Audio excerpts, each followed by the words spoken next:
Ada nggak sih peran pemerintah di sini? Kalau boleh Jujur. jujur kurang. Kurang apa nggak ada nih? Hampir mendekati nggak ada. Bapak Ibu sekalian, ini curhat beneran ya. Hampir nggak ada. Hampir nggak ada. Ya udah, aku ngomong langsung aja deh, nggak ada Pak. Ini mau masuk liga ini. Uang pendaftarnya berapa tahun? Berapa? 100.000.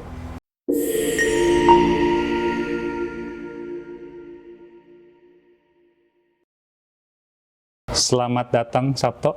Mas Sabto. Kita tos dulu, ngopi dulu. Teman lama. Gimana kabarnya? Alhamdulillah sehat. Alhamdulillah sehat. Oke, makin ganteng aja. Yalah. Awet muda. Awet muda. Ini keriputnya banyak sebetulnya. Ya, beginilah. Gimana nih? Senang bertemu Anda di beberapa kali pertemuan. Ya, saya mengenal Anda udah lama banget gitu. Jujur, Anda itu salah satu mentor saya. Waduh.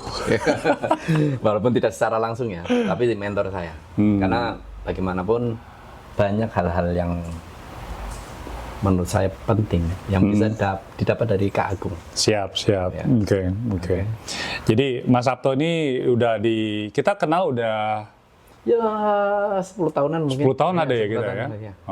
Tapi bener-bener jarang ada waktu kita ketemu. Untuk ngobrol-ngobrol begini gitu ya. Paling kalau ada pas kebetulan ada pertemuan kayak waktu di masjid itu, ada kebetulan event. teman saya berhalangan hadir.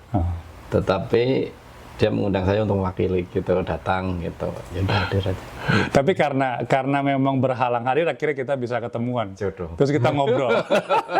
Terus kita bilang kita bakal janjian ngobrol-ngobrol lebih lanjut gitu ya. Jadi intent berkomunikasi ya semenjak dari masjid itu tadi. Masjid itu betul.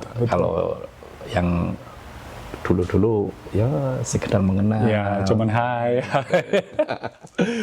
Jadi udah berapa tahun jadinya tinggal di Taiwan ini? Untuk kerja itu sekitar 14-an.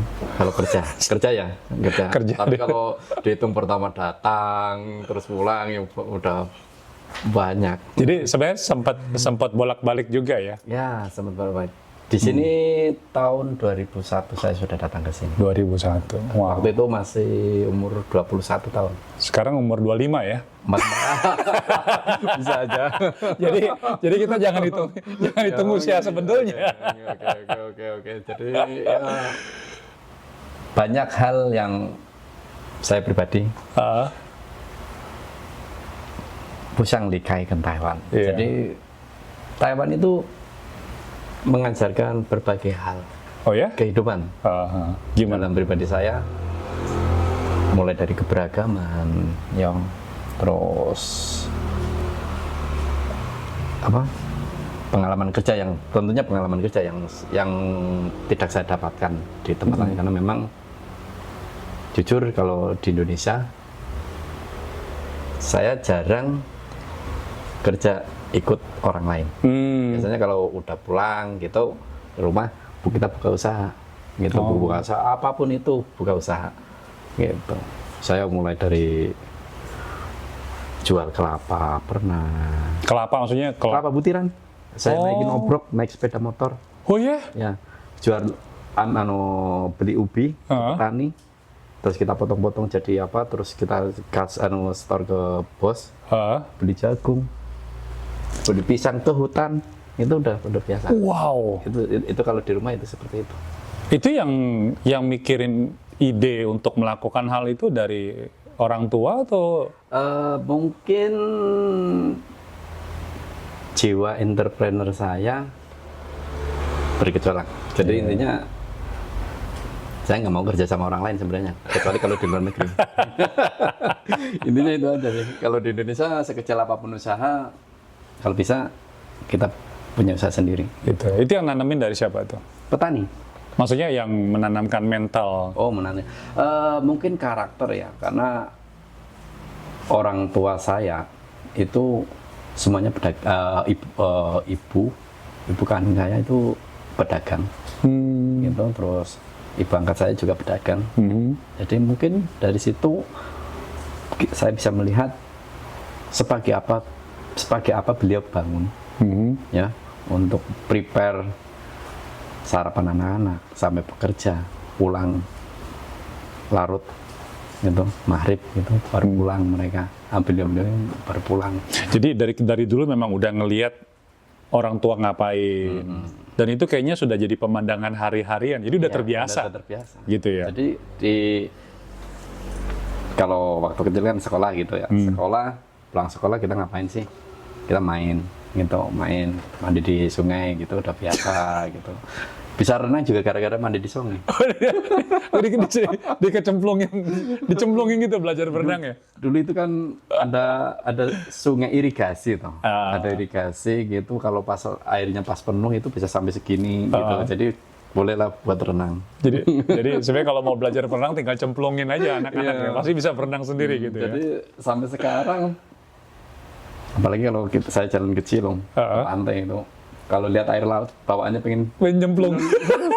serius. Gitu. Apalagi kalau lihat air bening-bening gitu, pasti pengen lah. Gitu ya. Gitu. Oke. Lalu udah gitu datang ke Taiwan terus mulai kerja nih ya. Tahun 98 saya lulus SMA itu merantau ke mana? Malaysia waktu itu. Oh, sempat ke Malaysia juga? Malaysia 2 tahun. Waktu itu lagi krisis kalau nggak salah. PHK banyak gitu. Jadi 98 soalnya ya. 98 waktu Krismon.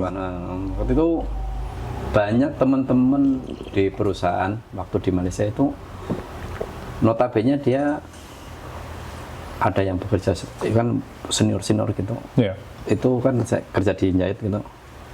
Ada yang ex karyawan dari Laxmi Tailor.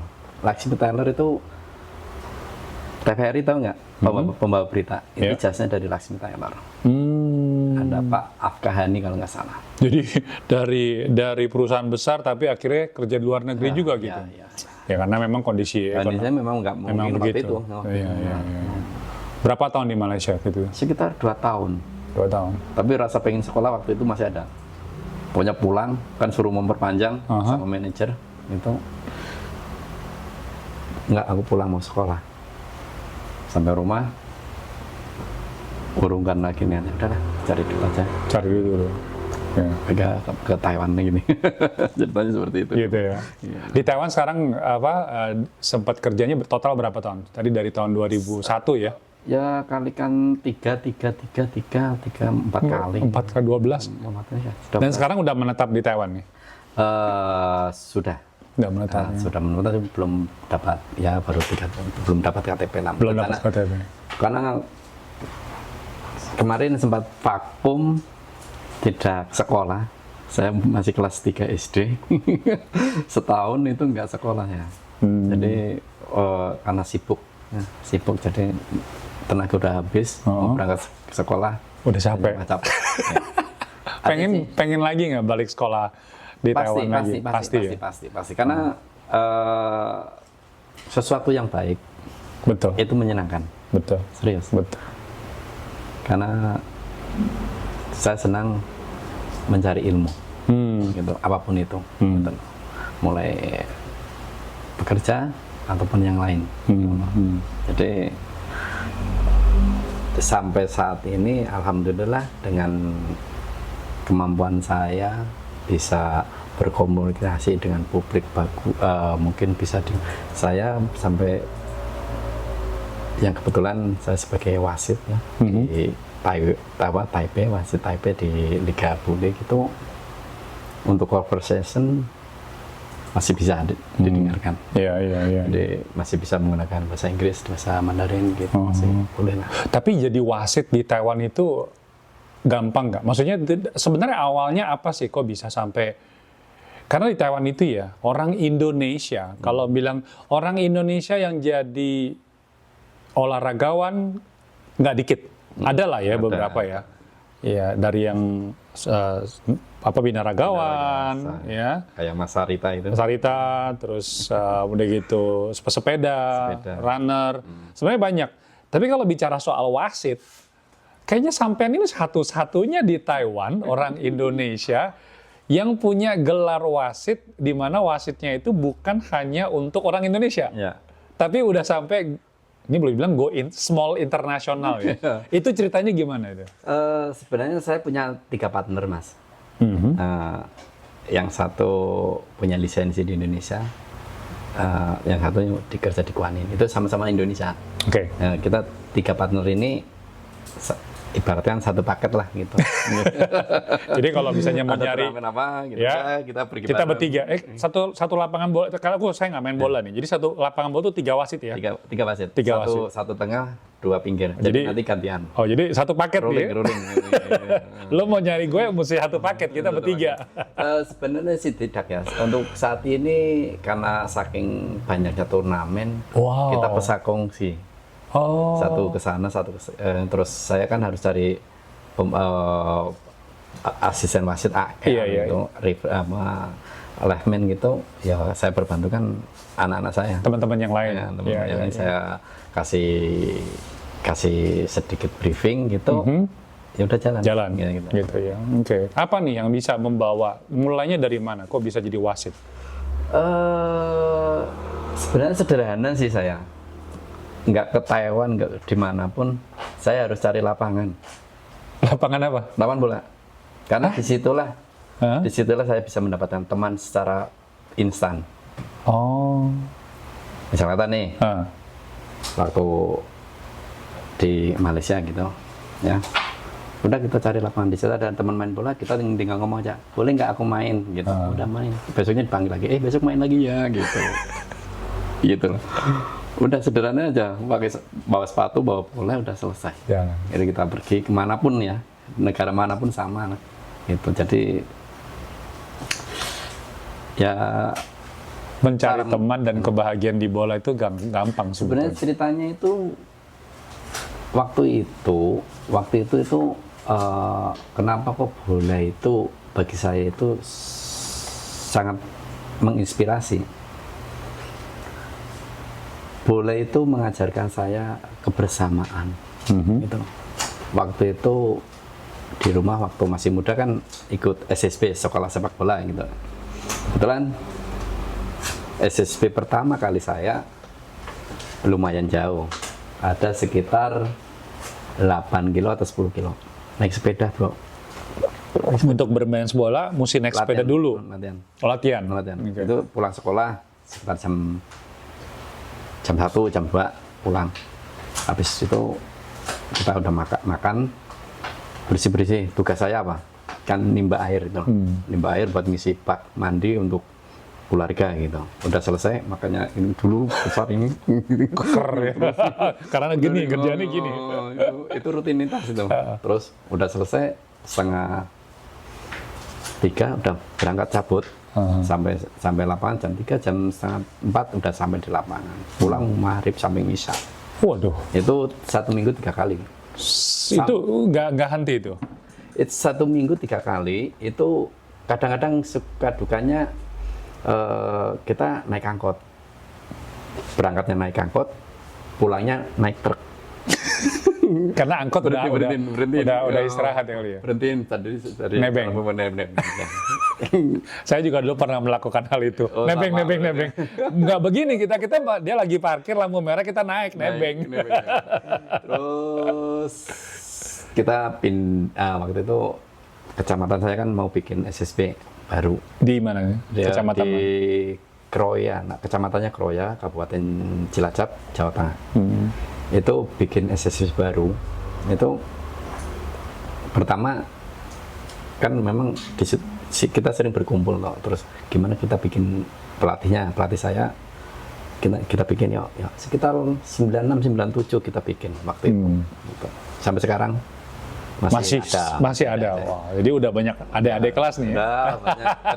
Ketemu juga di sini. Oh ya? Oh ya, ketemu di satu. Soalnya kan sampean kan berarti kan ini ya nomor 1 ya. Ya, waktu itu di SSB iya. itu pemula, pembuka, iya, pioner gitu loh. Gitu. Terus sekarang udah berkembang. Jadi waktu itu kan bikin SSB-nya itu kan semua itu tidak ada. baju Nggak ada. baju ada, cuma kalau udah habis pakai kita nyuci sendiri. Jadi kumpulin kita nyuci sendiri, makan tidur di tempat pelatih gitu. Pelatihnya galak nggak sih? Kata dengar kalau pelatih bola tuh galak-galak ya? Udah. Oh enggak, ini enggak ya? Kayak banyak yang anaknya itu walaupun beda usia tapi rasa teman yang jadi pelatih saya, terus bapaknya itu kan pelatih kepala. Pelatih Iya. kepalanya itu bisa memijit orang. Jadi kalau anak-anak keseleo atau apa itu bawa ke sana. Oke, Itu pasti. oke. Jadi itu udah lama, dan memang dari kecil udah sama bola itu sudah ini ya, sudah jadi bagian dari, ini mungkin kalau dibuka mungkin bola semua nih. Ya, memang terus setelah di Taiwan itu sama. Kalau waktu pertama di Kaohsiung, saya cari lapangan. Kebetulan waktu itu di Tava itu kan ada sungai, loh. Iya. Pinggir sungai itu ada pasti ada tepiannya, ada rumputnya. Itu teman-teman Thailand main di situ. Belum ada Vietnam ya. Thailand doang. Thailand doang. Itu kita main. Indonesia cuma satu aja saya. Sisanya orang Thailand. Jadi Teman-teman Thailand aja. main bareng sama orang Thailand. Bahasa nggak ngerti, nggak penting. Nggak penting. Iya sih, main bola memang nggak penting. Main bola cuma tinggal tendang sama gol doang, sama offside. Iya, betul. Terus setelah pindah ke Tawayan, waktu itu kan kerja di Huatung atau enggak, kalau nggak salah di Huatung itu. Kebetulan teman-teman Indonesia itu membuat kayak liga gitu. Bikin sendiri liga. Gitu. Tapi sebelum ada liga itu dulu untuk wilayah atas itu baru ada satu tim bola, namanya yang kalau di foto itu PWNI. PWNI itu Persatuan Warga Negara Indonesia FC Football Club, itu yang bermarkas di Timor Nangkan. Oh, di Nankan. Nangkan itu ada satu musola. Itu tempat kita berkumpul dulu di sana. Terus waktu itu sebenarnya saya belum ada di PWNI, itu belum ada. Cuma waktu itu seiring berjalannya waktu terjadi pemisahan grup lah gitu intinya. Terus kebetulan grup PWNI itu manggil saya, temannya bestie saya di Kaohsiung dulu. Itu ada Pak Sabto, nah satuin gitu. Terus aku datang nyatuin mereka. Sampai sekarang menjadi nama Nelly United. Ini namanya, oh jadi Kita Nelly United itu asalnya dari PWNI. PWNI dulu. Oke, tapi PWNI sekarang udah dilebur jadi Enggak, PWNI tetap organisasi. Tetap organisasi. Tapi kan kita lebih ke olahraga, jadi kita misahin aja. Kebetulan kita kan home base-nya itu di UNC Tas. Identitas, dekat lah dari sini sih, dekat. Terus kita di situ aku main di lapangan itu udah lama banget. Jadi anak-anak saya kirim ke sana main di sini gitu. Jadi lapangannya kan enak gitu. Udah. Terus kita rubah nama, kita nggak usah ikut, nggak usah nama PWNI ya. Kita pakai nama Nelly karena kita tempatnya kan Base-nya di Nelly. base-nya di Nelly. Jadi nama lengkapnya Nelly United. Ya. Disponsori oleh Warung Sederhana Taichung. Sebenarnya Macam-macam ini sponsornya. ini nih. logo. Kalau ini kebetulan Liga di Taichung kemarin kita dapat dukungan dari Warung Sederhana. Warung Sederhana itu ownernya itu dari daerah saya. Oh, dari Cilacap juga. Murah, meriah, dan ramai. Itu di belakang stasiun persis. Belakang stasiun Taichung ya. Oke. Kapan-kapan mampir ke sana. Kapan-kapan ditraktir ya. Ya, tanya Pak Sabto. Oh, tanya, pakai nama Pak Sabto. Oh ya udah gampang. Terus kalau ini ada usaha kecil-kecilan saya. Itu Biggie Skin. Biggie Skin. Biggie Skincare. Bawa di skincare ya. Skincare. Jadi kita ada jual skincare dari Indonesia. Itu kita pasarkan ke Teman-teman PMI di sini. Oke. Itu baru awal sih. Awal masih modal dikit gitu. Jadi memang mau jiwa entrepreneurship-nya itu nggak lepas ya, tetap sampai di sini tetap, walaupun sekarang kerja sama orang masih ada sambilannya. Ya. Tadi sebelum kita mulai kan katanya kerjaannya itu bukan cuma di pabrik doang ya. Ya. Pagi-pagi ada tambahan lagi. Dari jam 5 saya sudah bangun. Jam 5 pagi. Ngapain? Lari apa? Bukan. Kita merah susu. Merah susu? Susu sapi. Ya. Oh iya? Ya. Kebetulan saya tinggal di tempat pengolahan peras sapi susu itu di situ. Terus kita pagi dari jam 5 sampai jam 7, terus setengah 8, jam 7 sampai setengah 8 kita prepare untuk berangkat gitu. Terus nanti kerja ya biasanya aktivitasnya sih sampai jam 5 sih, kalau nggak ada lembur. Kalau saya memang banyak nggak ada lemburnya, jadi masih bisa sekolah sebenarnya gitu. Cuma untuk saat ini semenjak saya pasca operasi agak saya kurangi gitu, jadi aktivitas yang berat-berat saya kurangi. Oke, boleh tahu operasinya kenapa? Kalau di Indonesia katanya hernia dulu. Hernia. Nah, jadi waktu itu suruh operasi kecil gitu. Kalau dibiarin ya salah satunya harus operasi aja, cuma operasi kecil gitu. Waktu itu setelah laga timnas U17 Taiwan itu bertanding dengan tim Nelly. Gitu. Ya kemarin sempat lihat di live-nya juga, aduh susah ya lawan U17. Masih muda. Masih muda. Larinya udah kenceng-kenceng. U17 itu kan under 17. Under 17. Kan ada yang 16. 16. Kenceng lah larinya, badannya ringan lagi. Kita pulih. Tapi enggak, itu pengalaman terbaik saya salah satunya. Iya. Di sini terus kembali lagi ke perjalanan bola di sini. Kenapa kok sampai saya bisa menjadi wasit?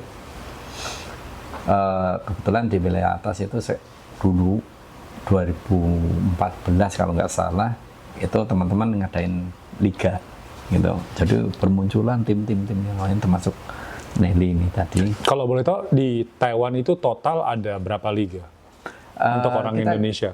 Kita dibagi wilayah ya. Wilayah Kaohsiung, Taichung, dan Taipei. Taipei itu begitu Taoyuan dan sekitarnya. Taichung ya sekitarnya. Kebetulan semenjak corona untuk Taipei itu belum pernah diadain liga sepak bola lapangan besar. Kalau futsal saya sering bikin gitu. Gitu futsal sering. Cuma untuk sementara tahun ini kita ikut teman-teman di wilayah tengah, Nepeng, Liga sana ya, dengan harapan nanti ke depannya mungkin bisa bisa dimulai lagi gitu, yang dulu udah vakum gitu. Saya juga karena saya sudah waktu itu di liga itu kan ada satu mentor wasit teman dari Indonesia yang punya lisensi dan dia membimbing kami termasuk saya untuk menjadi pengadil. Waktu itu seperti itu. Dikasih tahu cara larinya, urutannya, pelanggarannya, semuanya dikasih tahu. Terus ditambah dengan jam terbang sampai saat ini. Jam terbang itulah yang bisa membawa saya sampai sekarang menjadi wasit. Oke. Jadi kalau misalnya di Taiwan kan memang sebenarnya di Taiwan tuh jadi wasit bola tuh nggak banyak ya? Nggak banyak. Jadi pernah dulu ikut kursus di sini juga. Ada kursus gitu ada. Waktu itu lisensinya untuk futsal sih. Tapi setelah kursus saya pulang Indonesia, jadi nggak dapat sertifikatnya, nggak dapat lisensinya. Kartunya dia punya lisensinya nggak dapat. Tapi itu kan bisa diurus lagi nggak? Harus kursus lagi. Kursus lagi. Biasanya itu tiap tahun ada. Nah, jadi saya memberitahu ke yang link saya itu kalau ada kursus wasit atau kepelatihan dikabari. Nanti saya ajak teman-teman untuk ikut. Itu pakai bahasa Mandarin atau bahasa Mandarin? Susah nggak bahasa Mandarin? Enggak lah, rata-rata paham lah kita. Paham ya. Paham. Sebenarnya basicnya udah ada, cuman ya harus lebih diatur aja ya, ada aturannya lah kan gitu.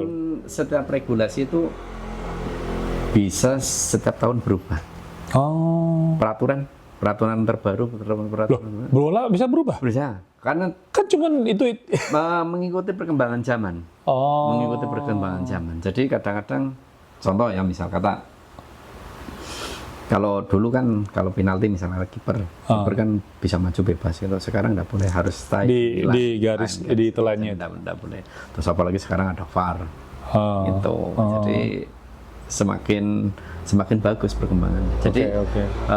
wasit yang lama itu biasanya harus di refresh lagi gitu loh. Harus Jadi, update your update knowledge ini, ya. Ya, jadi memang bukan cuman sekedar pendidikan aja, tetapi olahraga pun sebetulnya juga upgrade ya. Iya. Dan wasit pun juga Harus upgrade, upgrade. gitu loh. Karena kualitas wasit itu ditentukan oleh banyak hal. Salah satunya fisik. Ya, sih harus lari. Dia harus Ayo. larinya harus lebih kencang dari pemain bola nggak sih? Harus. Ya enggak lah, minimal bisa ngejar Kan harus di depan kan? dekat dengan Harus bola. dekat dengan bola. Dekat dengan bola. Itu yang bikin capek. Nah, iya kalau saya bolanya jauh gitu baru ngejar. Dikit. harus kayak kemarin dengan timnas itu kan kayak gitu. Wah, capek. Itu saya wasitin waktu itu yang keberapa itu. Waktu itu enggak bukan wasit saya masih jadi pelatihnya gitu. Jadi kebetulan wasitnya orang Taiwan gitu. Terus yang ngerasain waktu itu ada satu tim Dragon namanya dari Taipei ketemu sama tim Tainan yang kebetulan juara 1 Liga Taiwan. Jadi di dalamnya ada Korea, Jepang, Taiwan sendiri ada. Jadi dari berbagai negara ada di situ. Kencengnya bukan main. Ya itu aku udah masihin 3 kali loh Kak. Dari pagi 2, ketiganya yang Semaput. bener-bener banget semaput. Bener. Justru yang ketiganya yang paling berat. Ya, itu waktu puasa lagi. Bener itu ditolak. Turun berapa kilo itu? Kalau berat badan stabil.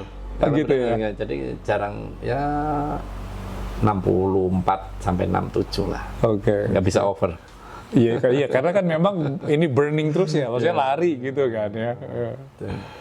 Jadi kedepannya itu rencana itu Nelly mungkin ini kan minggu depan kita ke Taichung, kita untuk laga terakhir di Liga. Di 2024 ini ya? 2024 sudah finish, udah kejuarannya udah ada.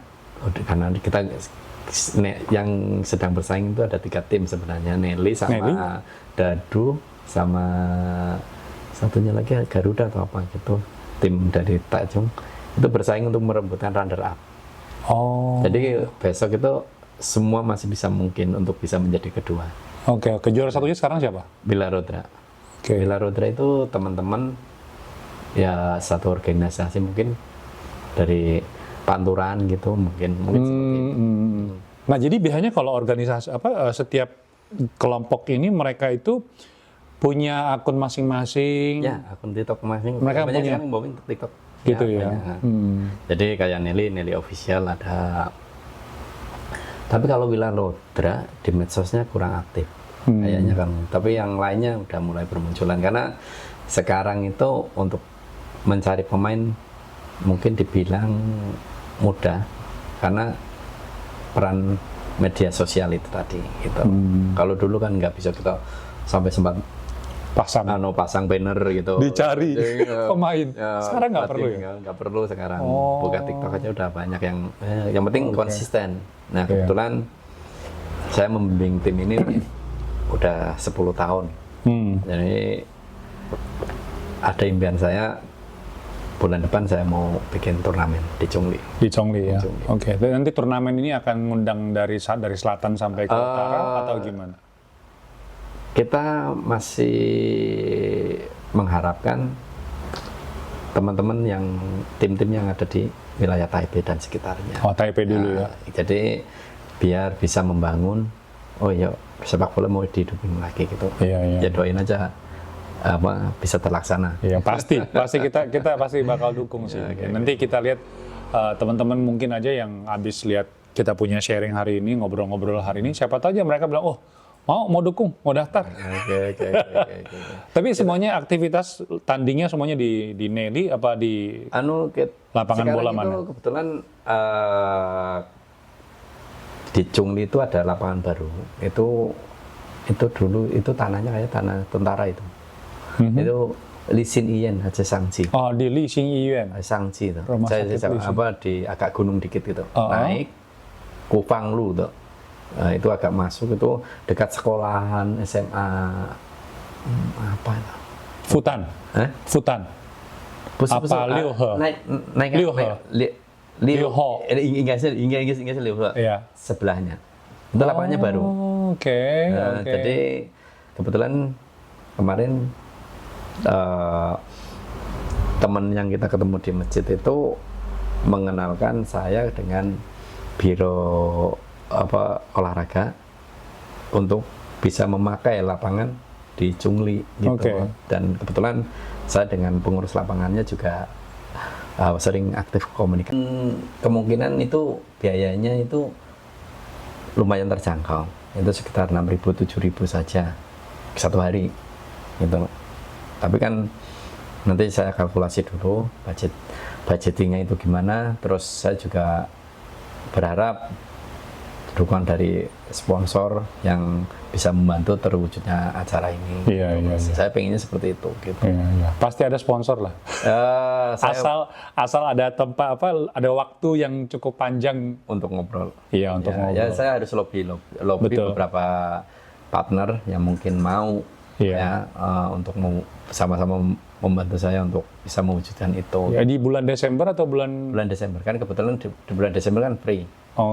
Free gitu. Jadi dengan harapan nanti pas konyen atau itu kita adain turnamen lagi ataupun setelah konyen kita udah jalan liga gitu loh. Oke. Jadi ini cuma turnamen dulu. Nanti dulu belakangan untuk membangun atmosfer bola lapangan besarnya gitu. Pelan-pelan lagi gitu ya. Kalau futsal memang udah banyak ya. Hampir tiap minggu.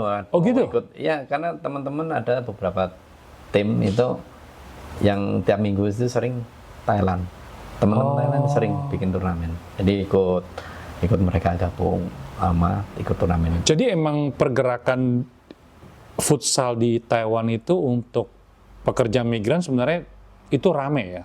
Kalau wilayah atas rame futsal. Setiap minggu tuh ada pasti? Ada. Tapi kalau di wilayah Taichung sama wilayah Kaohsiung lapangan besar. Gitu. Jadi saya berharap berbalance gitu loh. Yeah. Sebenarnya sih nggak di olahraga futsal sama sepak bola aja sih. Sebenarnya banyak komunitas-komunitas yang lain kayak yang jenengan tadi sampaikan apa? ICT sepeda. ICT itu udah bagus. Terus badminton, voli yang banyak juga. Gitu. Dan itu yang kenapa saya mengambil dari sisi olahraga ini menjadikan sesuatu yang sangat spesial karena sangat mempengaruhi hubungan antar pekerja buruh migran. Jadi antara Indonesia, Thailand, Vietnam itu jarang sekali ada gesekan. Yang saya rasa seperti itu ya. Tapi bukan bola bisa gini-ginian. Ya tapi kan kita temen, ayo selesai sudah, nggak ada Gitu. lagi. Jadi mentalnya bukan mental mau adu jontos, bukan. Biasanya adu gol. Pressure, tekanan atau gesekan-gesekan itu hanya terjadi di 45 menit kedua, 45 menit kali dua itu aja. Sisanya bestie, teman. Wow. Gitu. Wow. Pernah ada sekali waktu itu teman ribut di lapangan, besoknya ngumpul jadi satu main bola bareng. Berarti kan itu kan memang ya saat di lapangan aja. Yeah. Gitu. Sisanya nggak ada. Aku benci kamu gitu terus nggak ada. Wow. Nggak ada gitu. Okay. Terus sebenarnya kalau di Taiwan itu banyak sih. Kalau yang dulu itu kayak teman-teman dari Viking itu, terus La Forza dari Cilacap, terus Arema. Itu kalau ke lapangan itu bawa drum band. Serius? Wow. Bawa drum band, ya. Drum band itu. Iya, ya udah seakan-akan kayak di Indonesia gitu. Jadi waktu itu ada ini di momen foto yang saya kasihkan ke Agung ini, ada itu dulu kita sempat ikut liga. Waktu itu yang ini. Oke. Ini yang futsal ini. Ini yang futsal. Ini di Taipei Arena tahun 2017 atau 18 waktu itu. Ini main di Taipei Arena waktu itu? Taipei Arena, ya. Wow. Tapi masuk ke sininya nggak sembarangan. Ya nggak bisa masuk sembarangan. Kan ini kan mesti... Ini ada dua tim, yang dari asing, dari Indonesia dan dari Thailand. kebetulan saya menjadi seperti ini karena saya punya bestie dari teman-teman dari Thailand. Wow. Dia yang ngajarin saya. Ada loh yang namanya timnya itu namanya Lisin.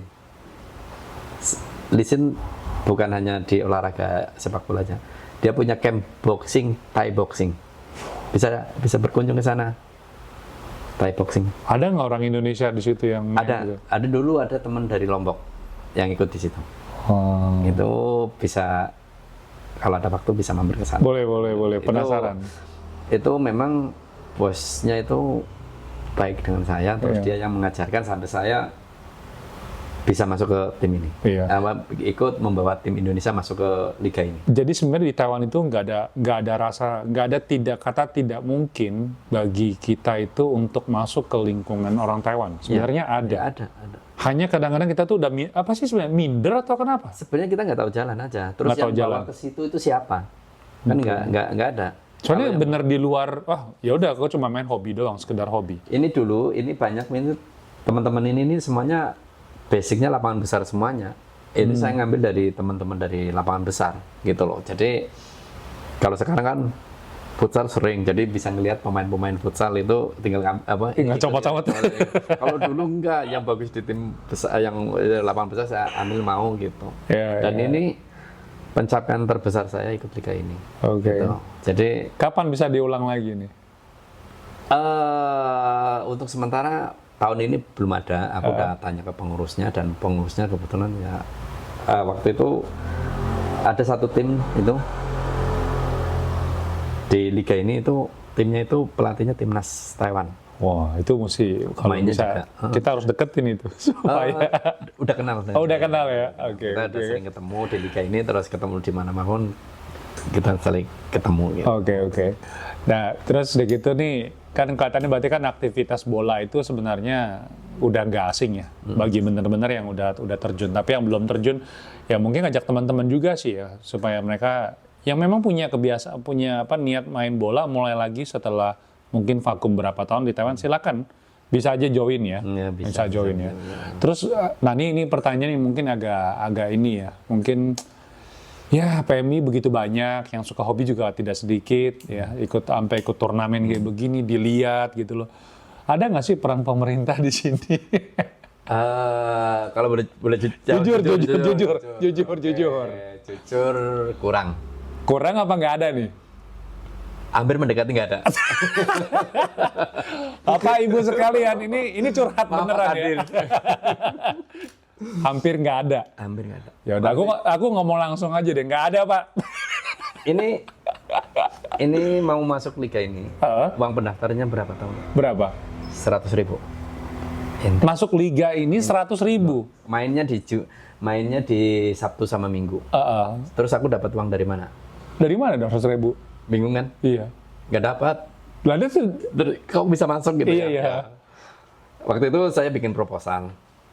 Kebetulan ada acara pengajian, terus saya nggak punya waktu, terus saya proposal itu saya sodorin ke masjid. Pengurus. Perwakilan pemerintah KDI, yang hadir di situ. Waktu itu Pak siapa namanya lupa lah. 2017. Waktu itu pengajian di Chungli sih. Pak Pangku? Mungkin. Terus saya sodorin. Terus melihat budgetingnya yang begitu besar mungkin waktu itu. Terus ya tidak ada respon. Tapi waktu pembukaan acara ini, pemerintah ada hadir. Dari KDI hadir. Nah, terus aku bilang, ini loh Pak yang saya maksud. Saya cari sponsor. Sponsor cuma dapat sekitar 20-an kalau nggak salah. Masih jauh dong. Jauh, oke. Terus dari liga ini kan dapat jersey 2. Free. Sama kaos kaki. Apa yang aku lakukan? Apa? Saya tanya anak-anak, ini free. Kamu masuk liga ini free, nggak membayar. Tapi saya mau jual kaos jersinya ini buat bayarin nama ini. Terus? 500 dapat 2. Anak-anak mau Pak. Beli. Enggak, yang ikut pasti beli. Oke. Itu buat nambahin itu. Dan itu masih kurang banyak. Waktu itu terus mereka pengurusnya itu tahu saya bekerja sendiri waktu itu. ya mungkin memaafkan karena kegigihan saya. Itu jadi udah enggak apa-apa. Seadanya aja. Ya. Oh gila, puji Dan Tuhan ini bisa masuk. karena ya itu good partner. Jadi karakter mungkin melihat karakter orang mungkin ya. Kalau saya itu total gitu. Iya, total. Jadi total. Jadi saya nggak mencari uang atau popularitas yang gimana. Yang penting saya bisa membawa anak-anak ikut dalam suatu turnamen yang mungkin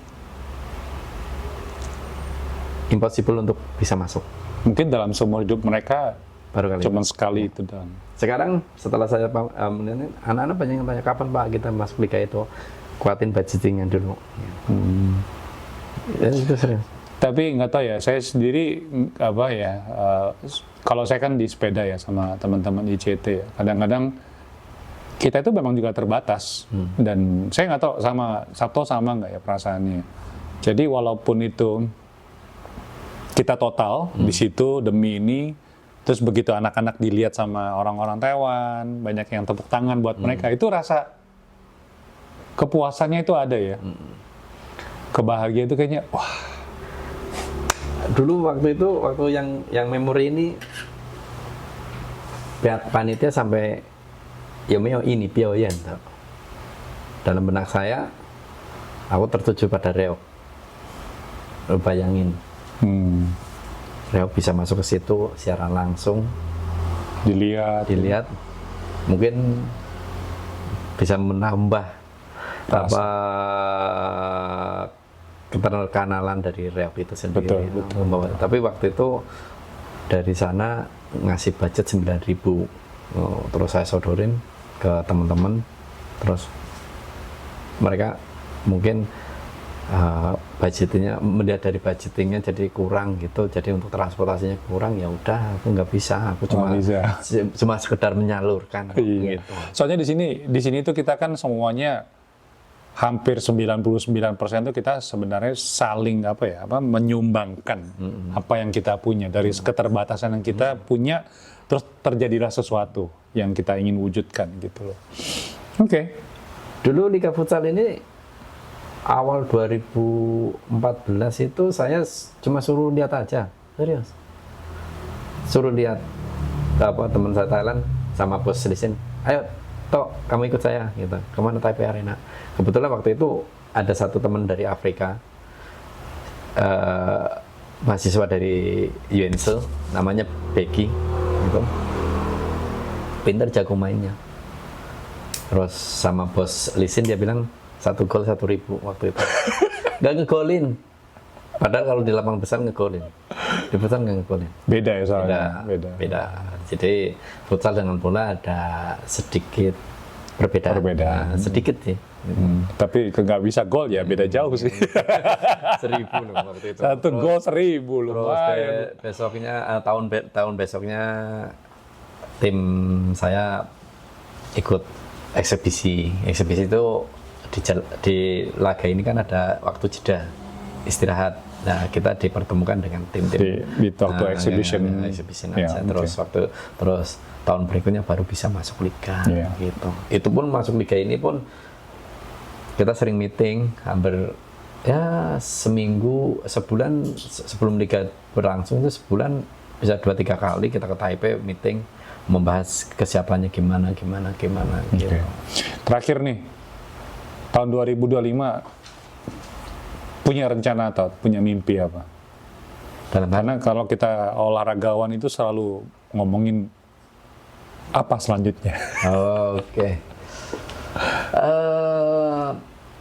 Yang jelas tahun 2025 itu saya berharap semua sektor apapun dari bidang olahraga atau pekerjaan yang bekerja tambah banyak lembur yang terus. Terus kedua dari sisi olahraga semakin terus berkembang, karena bagaimanapun kalau saya pribadi kalau kita sehat kita dapat kerja yang lebih baik, gitu aja. Intinya seperti itu sih. Pengen bawa bola Indonesia di Taiwan itu lebih gimana gitu? Ada nggak? Maksudnya ada nggak target? Kalau kita di kalangan sepeda nih, kita itu punya target, yaitu adalah satu event namanya Taiwan KOM. Ya. Itu dari Hualien naik sepeda sampai ke Wuling itu 3.275 Wow. DPL, DPL ya. ya, meter itu dalam waktu 5 jam, 6 jam harus selesai. Jadi itu kita punya target, itu paling mentok. Nah kalau di bola ada nggak di Taiwan? Sebenarnya itu di sepak bola itu untuk sementara ini masih sebatas entertainment. Entertainment itu hiburan. Kebetulan ada beberapa NGO yang aktif membuka atau membuat turnamen seperti GWO, ya, GWO, VITP. Itu sering mereka ngadain turnamen itu. Ya sebenarnya dari turnamen-turnamen yang dibuat oleh GWO seperti inilah target kita. Oke. Nah, jadi kalau bisa tahun depan kita bisa ikut, Juara tahun depan satu. kita bisa ikut gitu. Ya. Kayak kemarin tahun ini Nelly kan di GWO Cup di Taichung kita juara satu. Juara satu, Gitu. ya. Jadi kan di situ kan ada tim-tim dari masing-masing negara, termasuk dari yang dari Afrika ada semua Eswatini gitu. Oke. Jadi, ketemu di situ gitu. Jadi itu sebenarnya liga kiblatnya di situ internasional aja. kecil ya gitu ya. Kiblatnya Kiblatnya di situ. aja sih. Kalau di Jaga- lokal belum, orang Taiwan sendiri, lingkungan orang Taiwan udah ada nggak liga-liga? Sebenarnya mereka Taiwan itu udah ada liganya, cuma mungkin kalah populer sih sama baseball. Oh gitu Ya, ya. jadi hampir nggak kedengeran. Oke, tapi ada. Ada. Oke. Itu tapi itu nggak dijadiin target Kalau kah? liga profesionalnya cuma itu kalau satu Taiwan mungkin nggak lebih dari 10. Di bawah 10 lah. Di bawah Gitu, 10. di bawah Iya. 10. Makanya kenapa waktu kemarin, ini bukannya kita ngeledek ya teman-teman ya. Taipei sama Indonesia berapa golnya kemarin? Nah, itu memang ya itu tadi Lingkungannya nggak ada soalnya ya. tapi saya percaya sekarang mungkin 10 tahun yang akan datang Taiwan bisa lebih. Oh gitu? Ya, kenapa? Kenapa? Saya melihat dari Taoyuan di Taipei, Hah? lapangan-lapangan kecil itu udah diisi oleh anak-anak kecil SSB. Oh gitu? Ya, jadi itu lapangan-lapangan di Taipei itu sekarang banyak yang penuh. Udah mulai ya? Ya, udah lama sih sebenarnya. Makanya itu kalau di usia dini, pendidikan usia dini umur 6-7 tahun, tambah aja 10-17. Iya. Nanti mungkin ceritanya akan lebih lain lagi. Iya. Oke. Jadi bukan cuma baseball doang kalau bisa. Iya, jadi memang yang perlu dibenahi kalau di Indonesia itu sebenarnya fasilitas. Pak, di Taiwan itu fasilitas memadai, cuma minatnya nggak ada. Iya. Kalau di Indonesia minatnya banyak, bisa Fasilitasnya berprestasi kurang. karena memang fasilitasnya nggak ada, tapi minatnya banyak. Jadi kalau berprestasi ya layak. Larinya kencang-kencang gitu orang Indonesia. Ya gitu. Dan memang ya, tapi setelah banyak pemain-pemain Indonesia yang abroad ke luar negeri, mereka banyak ilmu bahwasanya di Indonesia itu kalau pengen jadi pemain olahraga itu faktor makanan. Iya. Pengaruh. Makanan pengaruh. Iya, Pengaruh betul, itu betul. pengaruh. Jadi kurangi makan nasi. Tapi kan kita nggak bisa. Iya. Gitu. Intinya seperti itu. Nah ini kita ngomongin soal cita-cita dulu lagi nih ya 2025. Kalau misalkan punya kesempatan satu orang dari Indonesia yang pengen diundang ke sini kira-kira siapa? Kalau dari kalangan bola? Kalangan bola yang mau diundang ke sini. Iya. Ini yang pemain atau Terserah. Pelatih ke, pemain ke atau siapa? Kira-kira pengen ngundang siapa? Kalau ada kesempatan. kalau ada kesempatan ya. Iya. Kalau kemarin kan udah berhubungan dengan Mas Asrul ya. Iya. Ya, oke. Mau diundang lagi? Mas Asrul CEO-nya. Ya kalau pemainnya mungkin Mas Aji Santoso. Mas Aji Santoso. Ya, Aji Santoso. Jadi